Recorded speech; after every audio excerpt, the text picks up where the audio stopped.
بسم الله حلال الله اكبر. النهارده عندنا 3 ضحايا، بدل ما هم هيحرضوا علينا احنا اللي هنكشفهم. هم ما لهمش علاقه ببعض وممكن يكونوا ما يعرفوش بعض، بس الهدف واحد والضرر برضه واحد. ازاي ما لهمش علاقه ببعض؟ اقول لك يا سيدي، مثلا يعني واحد مثلا زي عبد الله الشريف، ايه علاقته بالعكش؟ طبعا ما فيش اي علاقه، بس ازاي هم واحد وشغلهم واحد وازاي بيخدموا على بعض؟ لما واحد يهاجم والتاني يضللنا اعلاميا يبقى هم كده بيخدموا على بعض، الهدف هيبقى واحد واحنا الضحيه. لما واحد يقول في مشكله والتاني يقول مفيش اي مشكله يبقى هم كده بيلخبطوا عقولنا. طب ايه الهدف من الكلام ده؟ ده اللي هنعرفه النهارده ان شاء الله. معانا العكش ومعانا عبد الله الشريف ومعانا مفاجاه ثالثه مش هقول عنها دلوقتي، الخبيره اللوزعيه صاحبه النظريات الكونيه. وبسم الله الله اكبر واذبح يا عمنا. وامي اللي قلتوا عنها ما عرفتش تربي بتسلم عليكوا قوي قوي قوي وبتقول لكم اتفرجوا بقى على تمام. استغفر الله. وبما اني واجب السلام رده، سلمني على الست الوالده، وبالله عليك اول ما تشوفها بوس ايديها واقول لها سامحيني ياما جبت لك التهزيق. ونكمل بقيه المقطع مع بعض، بس عايزين ناخد بالنا من موضوع القط والفار كويس لان في اسقاط من نوع معين. وخلي بالك ان البيت الكبير هو بلدك ولازم تعرف مين اللي بيخرج فيه. وهنا عبد الله الشريف من غير ما يشعر في حلقه الساحر وقع بلسانه زي ما نشوف في المقطع ده. اهو توم وجيري ده بقى اكبر دليل ان حضرتك اتضحك عليه. ايوه اتضحك عليه. توم ده حضرتك هو القط المكلف من صاحب البيت بطرد الفئران والحفاظ عليه. توم هو الحيوان الوحيد اللي ليه حق يعيش في البيت ده زي ما القصه نفسها واللي كتبها بيقولوا، ومع ذلك فالمخرج خلى حضرتك دايما متعاطف مع جيري المتطفل اللي بيدخل يكسر ويخرب ويدمر. انت كنت بتفرح بانتصارات الفار جيري المعتدي على صاحب المكان اللي هو توم، وتكهكه وانت شايفه بينضرب او هو شايل قفه هدومه ومهاجم. ضحك عليك صح؟ اصل طالما يعني طالما انت قول السؤال تاني. وخليني ارد على ترتر على حسب كلامه، على حسب اللي هو قاله في المقطع اللي احنا سمعناه دلوقتي مع بعض. هو بيقول ان احنا تعاطفنا مع الفار، مع ان الفار هو اللي كان قالب الدنيا في البيت وهو كان مخرب البيت، وكنا بنهاجم توم اللي هو بيدافع عن البيت واصحاب البيت.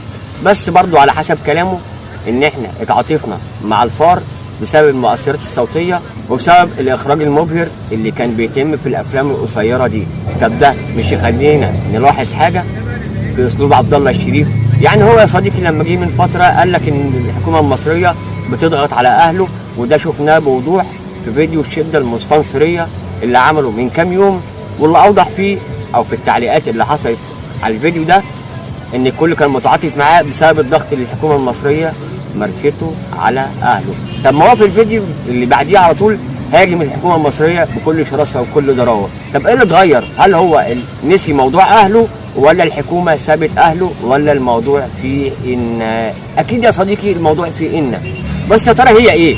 يا صديقي هو الموضوع كله اكل عيش، ونسي نفسه ان هو برضه بياكل عيش على قفانا. يعني يا صديقي بعد ترسيم الحدود بين مصر وليبيا القرار ده اغضب تركيا بصوره مش طبيعيه، وطبعا الكلام ده ما جاش على هواها. فهي طبعا رجب طيب اردوغان رفع السماعه قال له يا ترتر شوف شغلك.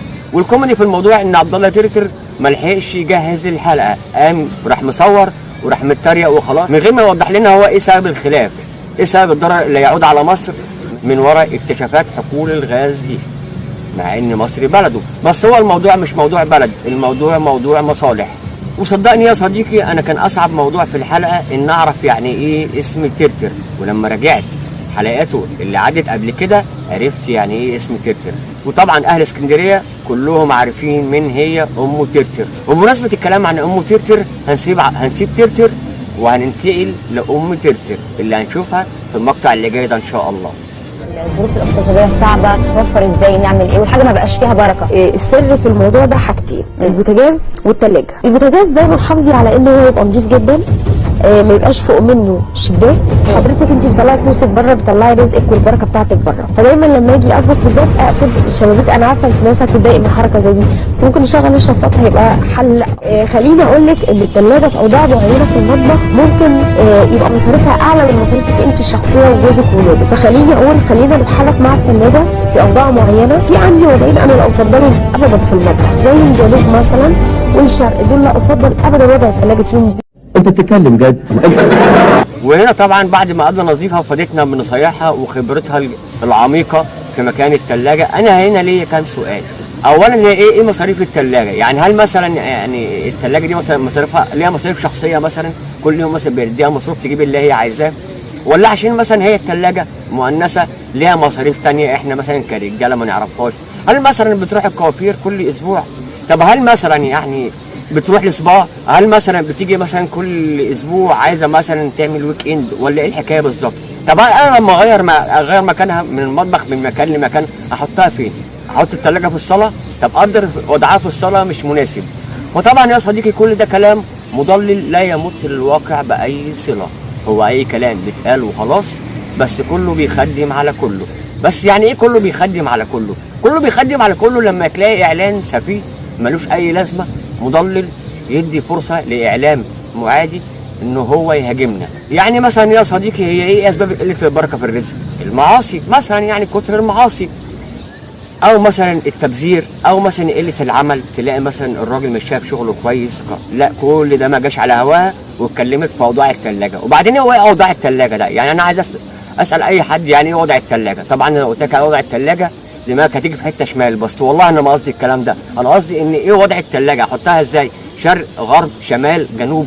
يعني هل مثلا بتيجي مع الثلاجه بيجي معاها بوصله تحدد ليها الاتجاهات، ولا بيجي مثلا المهندس مع الثلاجه مع البوصله هو بيحطها لك هي في مكانها وانت ما تحركوش بعد كده؟ يا صديقي كلام لا يمت للواقع باي صله، بس هو اعلام مضلل. وانا اسف ان اقول كده، وانا اسف كمان ان انا اقول لك ان ده محسوب على الاعلام المصري. ولو يا صديقي تلاحظ في الحلقات قبل كده احنا اتكلمنا فيها عن الاعلام المضلل او عن اعلام الدجال، هو ده اعلام الدجال. بياخدك من الحقيقه يوديك للوهم، بياخدك من مشاكلك الاساسيه والبحث عن حلول ليها بيوديك لحلول لا تمت للواقع باي صله. وبعدين البوتاجاز، ماله البوتاجاز؟ هل مثلا البوتاجاز ماشي بطال مثلا مصاريفه هو كمان كتير؟ هل مثلا بيشم غاز مثلا ومضيع فلوسنا مثلا على شم الغاز؟ انا مش فاهم بصراحه يا صديقي ايه الحكايه. بس كل ده كوم، واللي هيقولوا العكش كوم تاني خالص، ونشوف العكش هيقول ايه. كلمة حق حق لله يا ابني، ما فيش اسعار غلا. والله والله والله ما في اسعار غلا، ده الانتاج هو اللي ضاع. لا حول ولا قوة الا بالله، والله ما اعرف غير منك دلوقتي يا ابو حميد. وهنا يا صديقي العكش انكر ان مفيش ازمه اصلا. يعني مثلا الغلا اللي احنا عايشين فيه ده، هل احنا عايشين فيه لوحدينا ولا هو عايش معانا فيه؟ طب يا ترى هو جاب الكلام ده منين؟ هو ازاي عرف ان مفيش ازمه؟ لا هو بيحلف وبينفعل لحد ما عروقه تطلع من قفاه وهو بيتكلم. هو الراجل ده من كوكب تاني؟ وهو ده برضه يا صديقي الاعلام المضلل، ان احنا بدل ما نواجه المشكله لا بندفن راسنا في الرمل زي النعامه وبنقول مفيش مشكله. طب ده هيفيد بايه؟ ولا يفيد باي حاجه يا صديقي. هيخلي المشكله بدل ما هي مثلا 50% احنا ما واجهناهاش فسيبناها تكبر لحد ما تبقى 100%، لحد ما تبلع الاقتصاد المصري كله. طب ما بدل ما نقول ان مفيش مشكله نفهم الناس ان دي مشكله عالميه، وخصوصا ان دي الحقيقه. يعني في دول كتير بتمر بازمات كتير اكتر من اللي عندنا هنا في مصر، بس الاعلام المصري هنا منقسم لنوعين او 3 انواع. نوع بيوضح بكل صراحه ان يا جماعه في مشكله ولازم نواجهها ونحلها، ونوع تاني بينكر وجود المشكله، ونوع تالت بيتريق وبيسخ من حل المشكله. طب يعني التاجر الجشع ما ده سبب من اسباب المشكله. مش كله طبعا التجار جشعين، في تجار كتير محترمين بس فيهم برضه جشعين. وبرضه يا صديقي ازمه الدولار اللي حصلت بسبب السوق السوداء اللي عملت ازمه اللي احنا كنا جزء منها كافراد.